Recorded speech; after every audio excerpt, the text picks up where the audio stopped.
a diwrnod ola sioe frenhinol riffol, y ffermwr ifanc wedi cyrraedd. 2 cystadleuaeth ar ôl.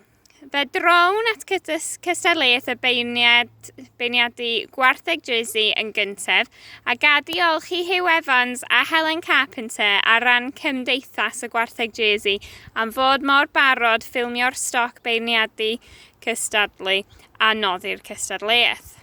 Here we go with the last day of our virtual Royal Welsh, and to the competitions left, we only have 2. We'll turn first to the Jersey cattle. May I thank Mr. Hugh Evans and Mrs. Helen Carpenter for all their help and support through the Jersey Breed Society for filming the stock, judging the competition and kindly sponsoring. Wel, dyma ni wedi cyrraedd ar diwrnod olaf y siow. Oedd amser brysur iawn Aled, wedi mwynhau bob heiliad a wneud y darlledu yma a wedi enjoyo weld gyd y talentau ieuenctid gorau cefn gwlad Cymru. So, ni'n barod am hynny bach mwy o Barnu Stoc a diolch yn fawr iawn i'r Cymdeithas Jerseys am help nhw i wneud y fideos i'r aelodau i Barnu Stoc o'i cartrefi nhw. Okay, it's Thursday and the final day of competing at the Royal Welsh in our very different Royal Welsh this year. And the final day I get to wear my silly shirts as well. Anyway, the next competition will be the Jersey Stockjudging. Thank you very much to the Jersey Society for the filming of the cattle, for the members to be able to record themselves, given the reasons. I know it's a bit different, but it's what we can do with the situation that we have. So all the best to the competitors.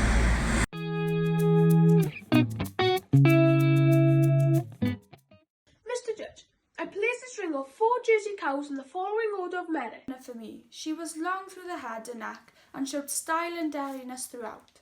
She possessed a beautiful head carriage, was strong over her top and had great depth of body.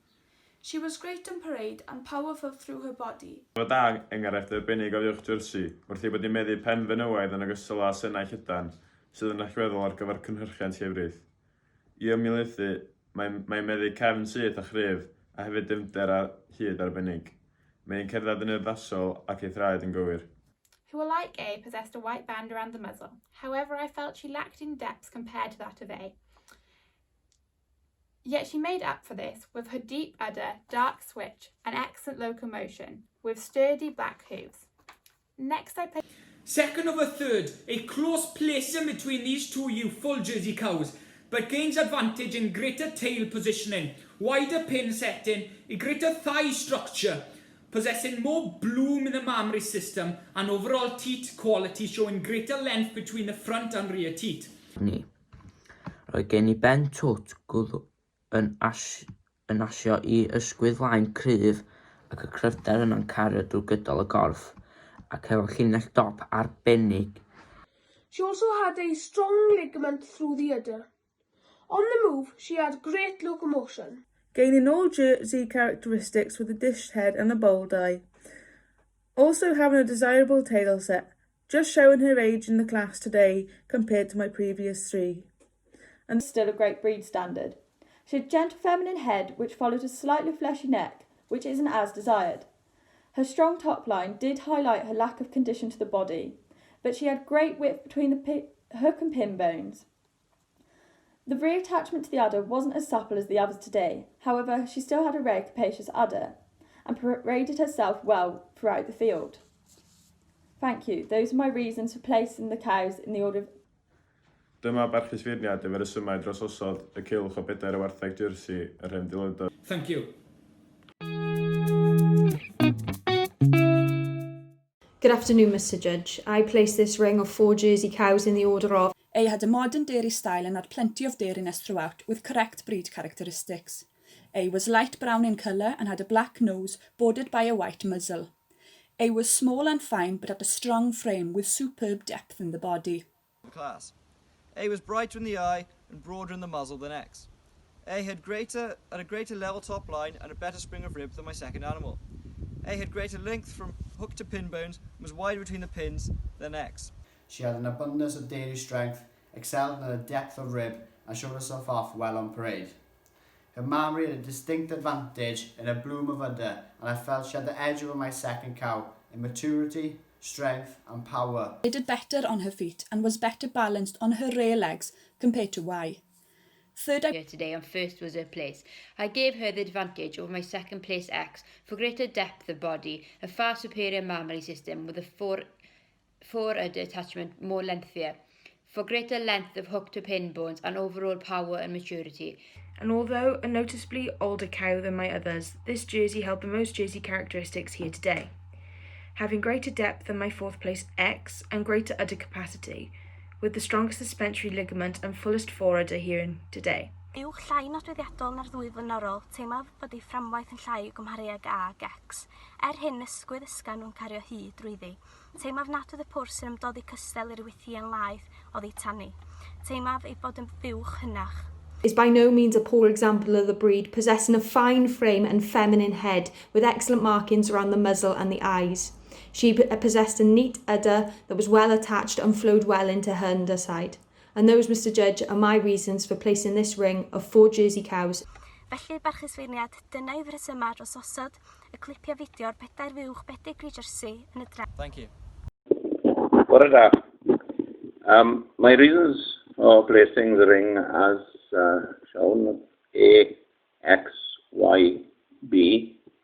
It is pleasing that all of you did find your winning cow in A. This was a good fresh calf cow and showing herself at her very best on the day. She possessed, as you rightly said, the true characteristics of a good Jersey cow, showing that good deep barrel, excellent spring of rib, give her plenty of capacity to consume grass. And also she had that capacious udder well attached to the body, both fore and aft, and with 4 good teats, well spaced underneath. One of the attributes of the Jersey breed is their ability to walk, and she did possess 4 good sound legs and feet, and they did well.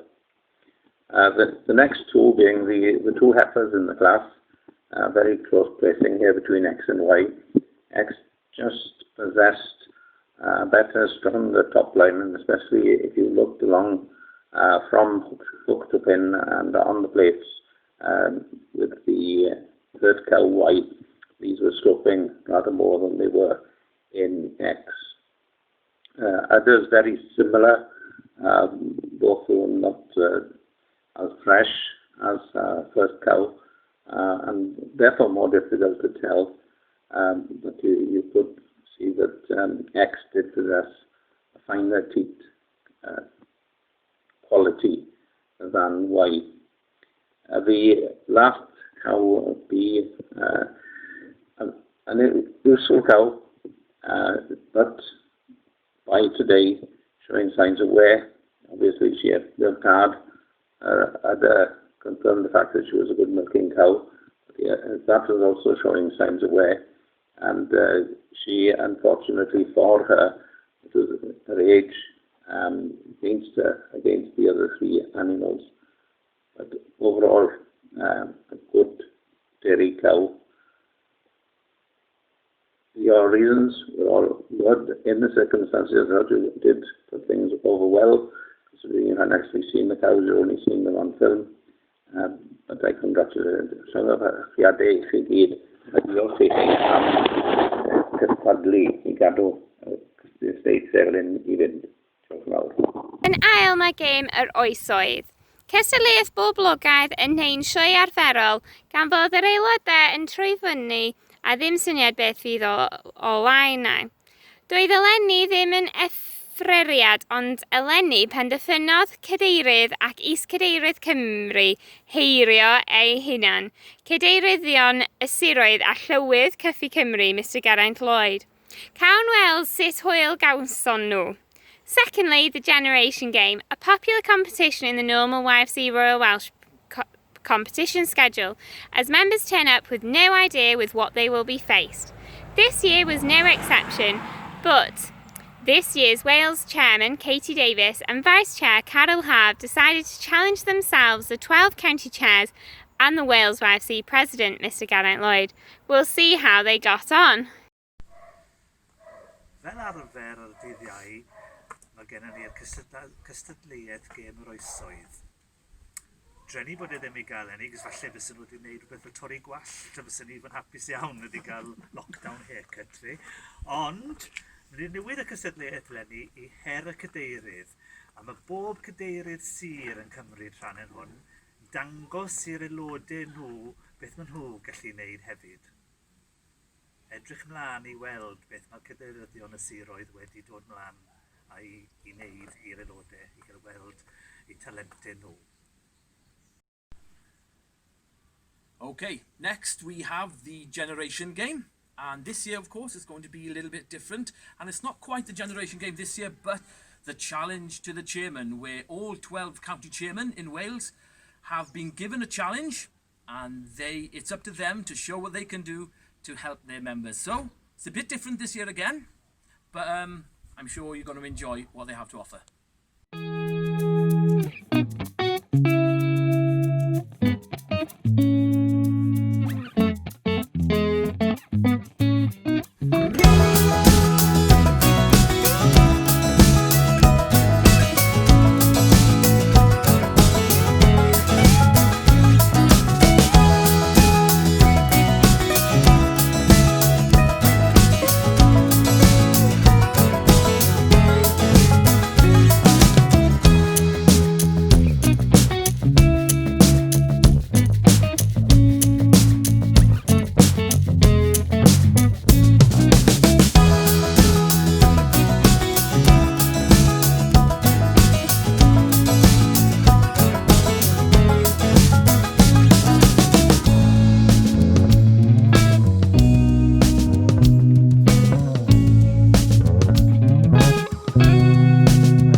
Okay. Unwaith to, ni'n neud e nawr a ni bydd yn mynd i gweiddi mas, okay? I won't shout out. Okay, mae fe fast. Good. Right, barod? Good, let's do it.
Good job, boys. Da iawn. Iawn, dim probs. Diolch. Diolch. Next year.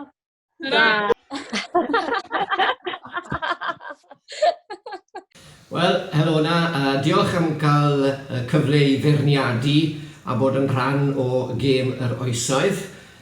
Thank you for the chance of adjudicating and being part of the Generation game. As you've all seen, I'm no expert, so ni ddim yn expert o gwbl. Felly geith Anna wneud y beirniadu. I'll go over to Anna for the adjudication. Iawn, diolch yn fawr iawn. Lle ategu bywedodd Geraint hefyd, yn fraint i gael bod yn feirniad arnoch chi Cadeiryddion. A diolch yn fawr iawn am gytuno i wneud, a hefyd bod chi ddim yn gwybod beth o'ch chi'n mynd i fod yn gwneud, chwarae teg i chi. Fair play to you all for taking part in the competition, especially that you didn't know what you were in for. I enjoyed it, I hope you did too. Nes i rili fwynhau beirniadu fe hefyd, y problemau technegol, ond oedd hwnna yn rhan o'r holl beth fi'n credu, felly newid pwt o eiriau amdano chi gyd a faint o ymdrech o'ch chi droi mewn iddo fe funud ola, very last minute I must say, and how much effort you put into it with not much warning. So, Iwan Sir Benfro, ni'n joio ti yn yr overalls, a hefyd bod ti wedi gwisgo'r fedalion, beth bynnag chi'n galw fe, cadeirydd yn ystod y ddawn. So fi'n credu da ti cwbl o props na fyd yn rhywle. So, da iawn ti.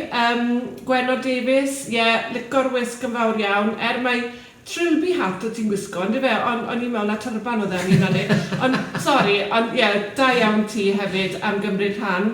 Esill yn Ceredigion, wel, o ti'n sparclo. O ti'n sparclo yn dy ffroc.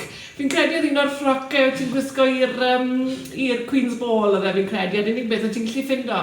Wel, chwarae teg i ti, ti'n sparclo yn dy ffroc hefyd. AJ, a shame we didn't see you the second time round, but thank you very much for taking part. It was great to see you enjoying it with everybody else. Alicia as well, very good. Enjoyed your dancing and so much effort, and also you were very energetic at some point in it. It's very hard not to be, right? Lois Ynys Môn, ddico ti hefyd yn dy cowboy hat pink a dy lasses. Da iawn ti a titha hefyd yn mwynhau mas draw, ffantastig. Beca Eryri nawr te. Wel, yr elephant. Os welwch chi siwr beth, a ni ddim yn siŵr o beth o ti yn dechrau, achos des ti nôl wedi gwisgo, dy gamra di, ffordd arall rown, a ni ffili gweithio mas, beth mae hon yn gwisgo?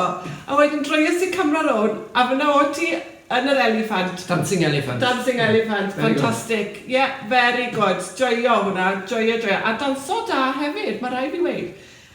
Rebecca Brecknock, in your baseball hat, fantastic, yes, well done, very good effort, and very strong, clean lines there, fantastic. Kate Glamorgan, Kate, you put a very good effort into your costume. You wore the rock and roll. Sorry, I haven't mentioned that, have I? It was a rock and roll dance. It was a jive. But you'll probably see the video afterwards. Newch chi weld y video. A jive o'n nhw'n gyd yn danso. And yes, Kate, you were the only one actually wearing jive clothes, which is a skirt, a rock and roll skirt. So, and very good dancing as well, I must say. Oeddwn chi'n dda iawn, very energetic, and on the beat. That's very important to remember, on the beat. Ar y cyriad, neu fe gyda? Ie. Sa'n cael ei bod ti ar y cyriad, dwi'n amser o gwbl. A wedyn, Iestyn, last but not least, Iestyn sy'r gar, ti a dy ddici bow, fantastic, Iestyn, joio. Ffedog merched A ffedog merched o wal, ie. A dy het sefyd, oedd ti lot o het. Mae'n gofyn yn diwedd bod rhaid i chi wisgo sawl het i fod yn y ffermwyr ifanc, chos mae gymaint o jobs gwahanol dych chi, a chwarae teg chi gyd, chi'n gweithio mor galed, yn enwedig o dan yr amgylchiadau anodd yma, a fi'n meddwl bod chi wedi gweithio'n galetach fydd lenni, achos bod hyn i gyd wedi digwydd. So fair play to you all for working so hard this year, especially with everything else that's going on. Pwy aeth hi yn y feirniad I Stoc Jersey yn yr adran iau a hun? So who took the top spots in the Jersey Stockjudging? In the junior section, 18 and under, undrydydd in third, Dani Harley, Brecknock. Yn ail in second, Isaac Davis, Sir Benfro, ac yn gyntaf in first, Iwan Thomas, Sir Gar. Llongyfarchiad y mawr. Yn yr adran hun, in the senior section, undrydydd in third, Hywel Watson, Radna. Yn ail in second, Beca Reid, Ceredigion, ac yn gyntaf in first, Arwel Thomas, Sir Gar. Llongyfarchiadau. Yn y tîmoedd, in the teams, undrydydd in third, Beca Reid and Hannah Evans, Ceredigion. Yn ail in second, Betsam Williams a Isaac Davis. Gyntaf in first, Arwel Thomas a Iwan Thomas, Sir Gar, Carmarthenshire. A beth am ein Cadeiryddion? Sir, pwy sy'n hawlio coron Cadeiryddion? And what of our county chairman? Who has been crowned the best county chairman? Yn drydydd in third, Rebecca Prothero, Brecknock. Yn ail in second, Becca Glyn, Eryri. Ac yn gyntaf in first, Kate Thomas, Glamorgan. Llongyfarchiad y mawr I chi gyd, ond mae gyd o chi yn enillwyr yn llygad fi. Congratulations to you all, but you are all winners in my eyes. Dyna ni. Cystadlau'r cyfnod clo wedi dod I ben a mudiad y ffermwyr ifanc wedi profi unwaith eto bod dim bosib roi stop arno ni. Diolch I bawb am dathlu ei hunain I fewn i'r fformat newydd yma o weithio. Rydym ni'n mawr obeithio y byddwn yn ôl gyda gilydd cyn hir yn wynebu bod bob her fel y daw. Yr och sydd I mi I wneud yn awyr, wy cyhoeddi safleoedd terfynol. And that's it, another Royal Welsh over, and the Young Farmers movement has proven once again that we are unstoppable. A heartfelt thanks to everyone who has thrown themselves into the new format of working. We very much hope that we will be together very soon to face our next challenges as they come. All that is left for me to announce the final county placing. Yma nhw, here they are. Yn ddegfed, in 12th, Meirionydd. 11th, 11th, Gwent. 10th, 10th, Maldwyn. 9th, 9th, Ynys Môn. Yn gydradd chweched, joint 6th, are Sir Benfro, a Glamorgan, a Clwyd. Yn 5th, in 5th, Radna. Yn 4th, in 4th, Sir Gar. Yn 3rd, in 3rd, Eryri. Yn ail, in 2nd, Brecknock. Ac yn gyntaf, in 1st, Ceredigion. Diolch yn fawr iawn I chi gyd, llongyfarchiad mawr, Llongyfarchiad y mawr I bob un o'ch chi. Thank you all very much and congratulations to all of you. Nos da.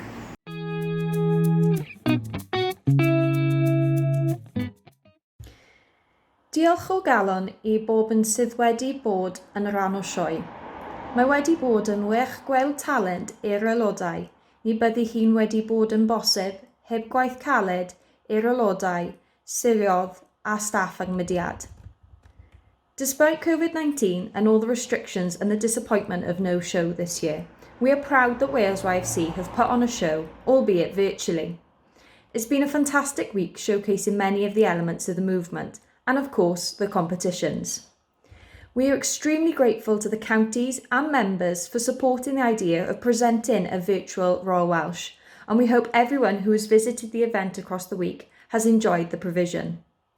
We couldn't have pulled off the virtual event without the hard work of our members, county organisers, staff and officers who have supported the concept of a virtual show.